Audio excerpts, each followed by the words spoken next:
Halo semuanya, Assalamualaikum warahmatullahi wabarakatuh. Selamat datang lagi di video aku. Akhirnya setelah sekian lama sempat lagi bikin video. Nah, hari ini tanggal 29 ya. Hari ini tanggal 29 Oktober. Aku nggak tahu ini akan di-upload kapan.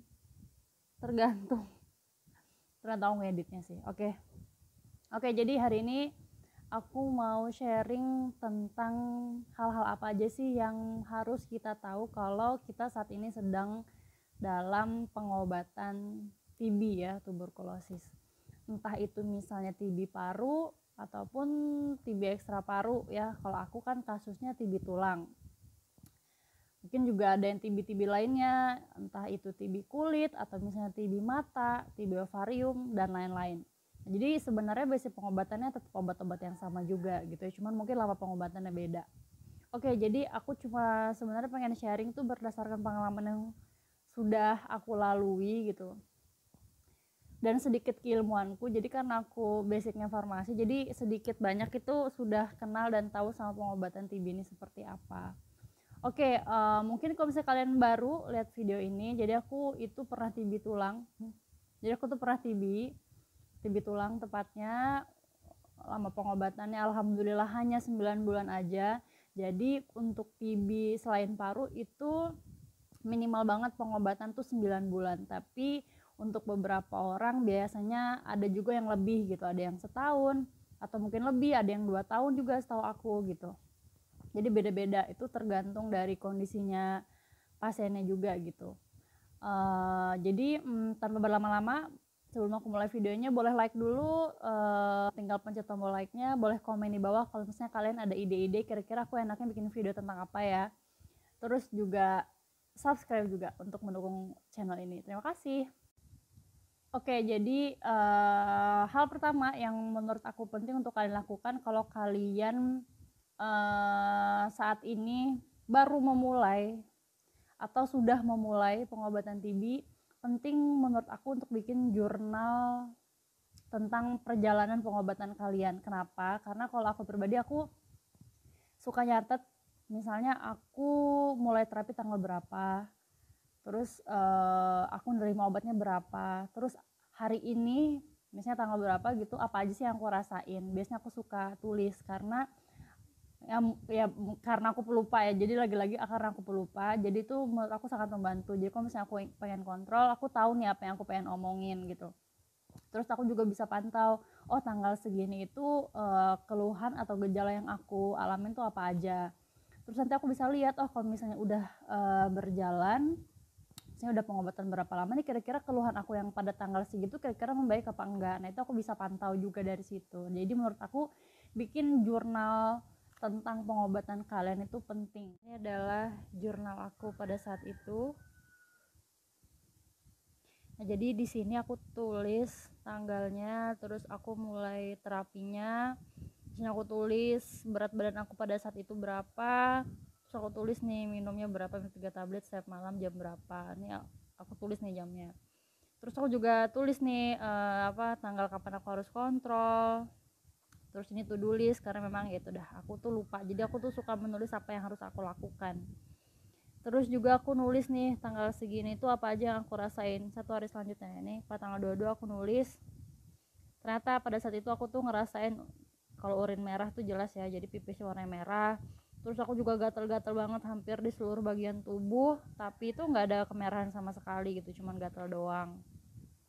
Terus juga aku tulis nih keluhan yang aku rasakan, kaku leher dan nyeri kepala saat baring. Terus aku akhirnya disuruh ke dokter saraf, aku tulis nih obat yang aku dapatnya obat apa aja, aku tulis. Terus aku simpulkan setelah aku minum obat tuh apa yang aku rasain. Ternyata di sini aku tulis keluhannya tidak teratasi, masih ngerasa nyeri sama kaku banget di daerah leher. Terus ternyata aku juga muncul efek samping monophase karena aku dikasih kortikosteroid pada saat itu.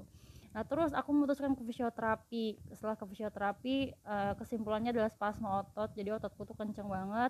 Terus akunya dikasih saran stretching sama IR waktu itu.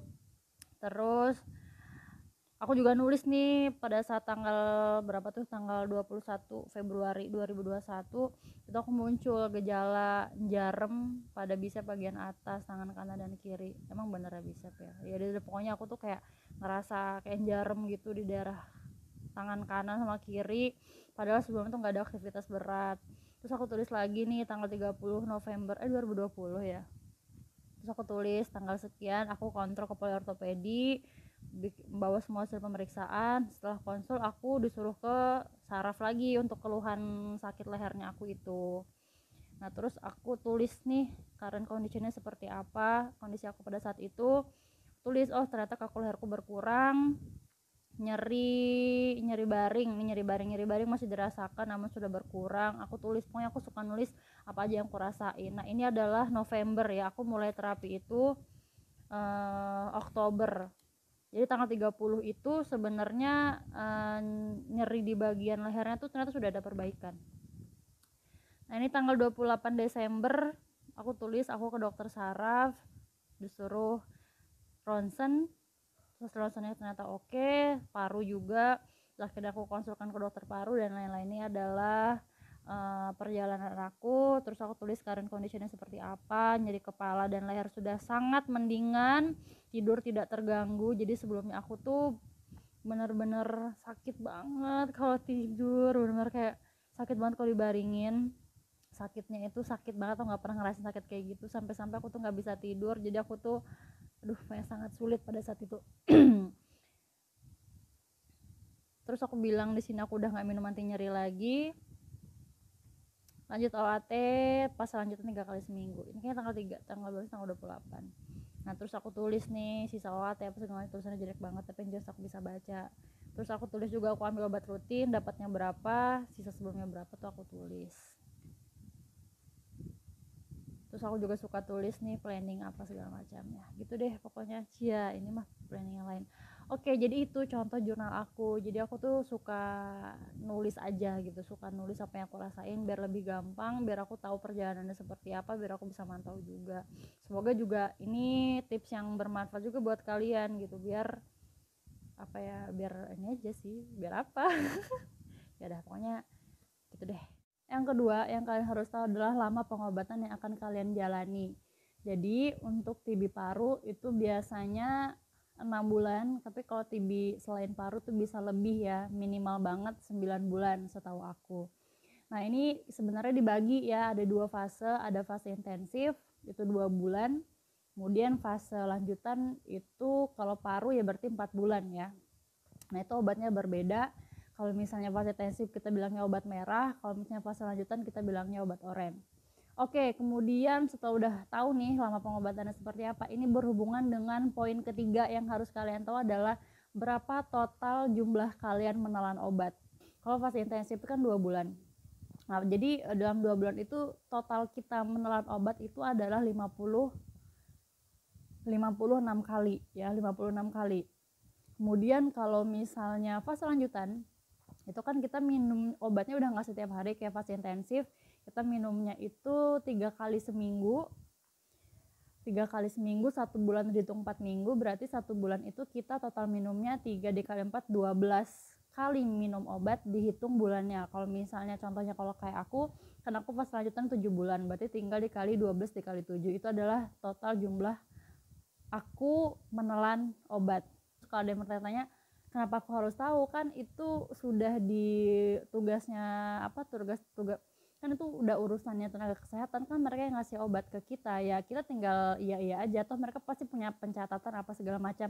Iya memang apalagi misalnya kita tahu ya, biasanya kalau pasien TB itu menerima kartu apa namanya, kartu pengobat apa sih, kartu ada deh pokoknya, kartu yang ibaratnya kalau kita ambil obat rutin kita harus bawa, dicatat berapa obatnya memang. Tapi yang namanya manusia itu kadang ada hilafnya. Kenapa aku share ini, karena berdasarkan pengalaman aku waktu itu tuh aku sempat apa yang namanya sempat ini ya, sempat ada masalah. Untungnya aku ngeh ya, mungkin itu ya untungnya karena aku juga orang farmasi, jadi aku tahu gitu. Nah jadi jadi cerita Oke, jadi waktu itu aku itu sebenarnya aku catat nih, karena aku catat tanggal awal aku pengobatan, kemudian tanggal berakhirnya aku fase intensif tuh aku catat, aku hitung, oh ya benar 56 kali gitu. Terus fase lanjutan, pada fase lanjutan ini kan lumayan lama gitu. Nah pada saat itu aku tuh dinyatakan sudah selesai fase lanjutan, padahal kalau aku hitung itu tuh aku tuh seharusnya selesainya tanggal berapa gitu. Nah kenapa itu terjadi? Karena di tengah-tengah aku menjalani fase intensif itu obat aku tuh ada expired. Nah jadi kan nggak bisa diminum. Nah aku nggak tahu sih, habis itu kan ada yang harus habis itu kan aku harus ngembaliin obat nih. Aku ngembaliin obat, habis itu memang diganti yang baru. Nah cuman kayaknya tuh antara pencatatan dengan kartu dengan persepsi si petugas kesehatannya agak berbeda. Jadi tuh aku ada miss beberapa obat gitu. Nah oke. Selesai, aku konfirmasi ke petugasnya, aku bilang, mohon maaf, ini saya pertama kali mulai fase lanjutan itu tanggal sekian, seharusnya selesainya tanggal sekian. Nah ini kok udah dinyatakan tuntas tuh gimana ya, seharusnya kurang segini. Nah terus di cross check lagi, akhirnya aku disuruh jatuh. Nah jadi kenapa itu kita harus tahu juga gitu, berapa lama, berapa total kita menelan obat, supaya kita bisa cross check juga gitu demi keberhasilan pengobatan kita sendiri. Karena kan yang namanya manusia pasti ada hilafnya gitu. Jadi alangkah baiknya kita juga harus tahu, kita juga harus aware gitu. Kita sebagai pasien juga harus paham betul dengan pengobatan kita. Gitu sih kalau menurut aku. Oke, hal keempat yang harus kalian tahu adalah kenali obat yang kalian minum. Bentuknya misalnya, warnanya, kemasannya, nah itu harus kalian kenali. Kenapa gitu? Karena kalian harus paham betul nih. Tadi kan fase intensif itu 2 bulan. Nah itu obatnya kita bilangnya obat merah ya. Nanti aku akan insert di sini. Kalau obat program biasanya seperti ini. Terus kalau misalnya fase lanjutan itu kita bilangnya obat oranye. Nah bentuknya seperti ini. Nah kan harus tahu tuh, oh kalau aku fase intensif aku menerima obat yang ini, yang warna merah, yang gede-gede tuh biasanya. Tapi kalau fase intensif aku menerimanya obat warna oranye. Jadi ini berdasarkan pengalaman aku. Waktu itu aku jadwal mengambil obat rutin ke puskesmas. Waktu itu aku dikasih obat warna merah gitu kan. Terus aku agak nge-lag dikit, agak bingung gitu. Kok merah ya? Terus ya udah aku konfirm ke petugasnya, mohon maaf ini saya udah fase intensif gitu, kok obatnya warna merah ya. Terus dicek lagi kartu pengobatan dan oh ya mohon maaf mbak, salah gitu. Kayak gitu deh intinya. Lupa sih sebenarnya orangnya ngomong apa, tapi intinya dia salah gitu. Akhirnya diganti dengan obat warna oranye. Nah itulah kenapa penting untuk kita kenal obat yang kita minum itu seperti apa gitu. Kalau misalnya kita nggak kenal gitu, tiba-tiba kita iya aja karena kita percaya dengan ya nggak mungkin lah nakes salah gitu kan, ibaratnya kan mereka yang ngerti obat gitu. Toh juga sudah dicatat kan, kita juga punya kartunya, mereka juga memberikan berdasarkan berdasarkan melihat berdasarkan pencatatan itu gitu, nggak mungkin salah gitu kan, logikanya seperti itu. Tapi lagi-lagi yang namanya manusia gitu ya, bisa aja salah. Jadi untuk antisipasi kita juga harus tahu dengan obat kita sendiri ya gitu. Oke, setelah kalian kenal obat kalian, yang hal penting lainnya adalah lihat tanggal kadaluarsa obatnya ya. Jadi harus kalian cek tanggal kadaluarsa obatnya gitu. Kalau misalnya ada yang menerima obat gitu, kan biasa kan dipotong gitu, udah nggak kelihatan nih tanggal kadaluarsanya gimana gitu.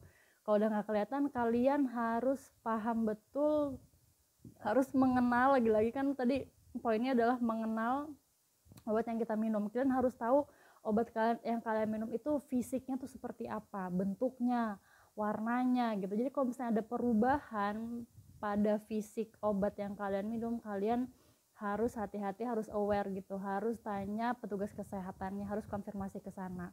Karena waktu itu kalau di aku tahu obatku memang mau expired karena kelihatan nih tanggalnya. Nah terus udah ini nih apa namanya, obatnya tuh kayak udah ada bintik-bintik gitu, ada bintik-bintik warnanya berubah. Nanti aku akan insert di sini ya. Ini contoh perubahan obat yang aku alami gitu.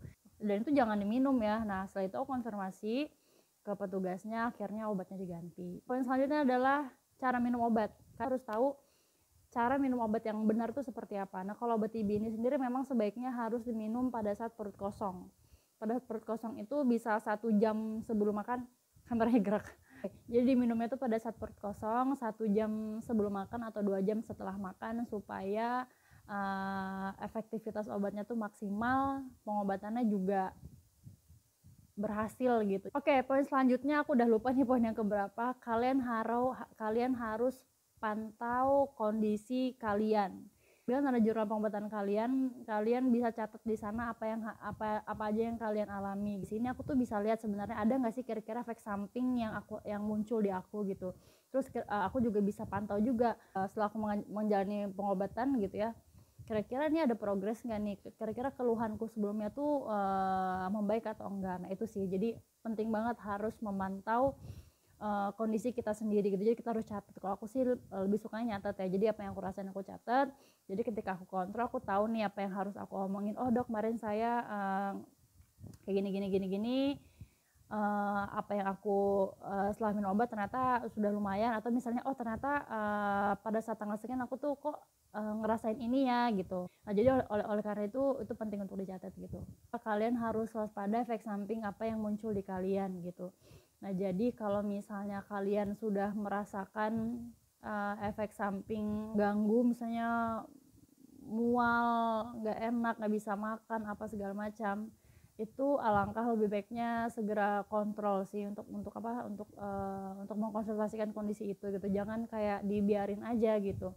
Kayak ibaratnya jadwal kontrolnya masih 2 minggu lagi, tapi sekarang tuh udah ngerasain hal-hal yang sangat mengganggu gitu. Lebih baik kontrol aja. Oke, sekian video dari aku, semoga membantu. Ini hanya sharing berdasarkan pengalaman yang sudah aku lewatin. Semoga dengan pengalaman-pengalaman aku ini bisa jadi pembelajaran juga buat teman-teman yang menonton video ini. Semangat terus untuk kalian yang sedang menjalani pengobatan TB. Jangan pernah bosan minum obat. Insya Allah pasti sembuh. Jangan lupa berdoa. Oke, video ini akan aku akhiri. Assalamualaikum warahmatullahi wabarakatuh.